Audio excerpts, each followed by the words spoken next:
තව එකක් කියන්නේ. ඒ කියන්නේ මේකයි මිනිස්සු අපේ ජීවිතය. අක්‍රෝධ මාර්ග ජීවිතයෙන් යත්තන් දාස්මා සර්ව ජනප්‍රියක්. නිර්ලෝභී දාතා දුක්ඛෝක මුක්තේ ඥාන ප්‍රවේද රසලක්ෂණ. ඥානවන්තයෙක් වුණ ලක්ෂණ 10ක් තියෙනවා. ඒ ලක්ෂණ 10 තමයි කියන්නේ අක්‍රෝධ. අක්‍රෝධ කෝධයක් නැහැ.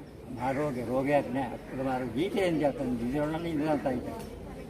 දාස්මා සර්ව ජනප්‍රියතාවය. නිර්ලෝභී දාතා දුක්ඛෝක මුක්තිය ලෝභ නැහැ. දාදා දෙන්න කැමති. යට දුක සෝගයන්. ඒ තමයි ඥානන්තයේ ලක්ෂණ. අක්‍රෝධ මාර්ග ජීවිතයෙන් යත්තන් දාස්මා සර්ව ජනප්‍රියක්. නිර්ලෝභී දාතා දුක්ඛෝක මුක්තිය ඥාන ප්‍රවේද රසලක්ෂණ. වෙඩින් ඇති අන්න කෙනෙකුට කියන්න මට කෝල කරලා මං කාටවත් කෝල කරන්නේ නැහැ. අක්කෝල මොකද කෝල කරන එකට තමයි රෝග හදගන්නේ. ඒ නිතරම තරම සතුටින් ඉන්නේ.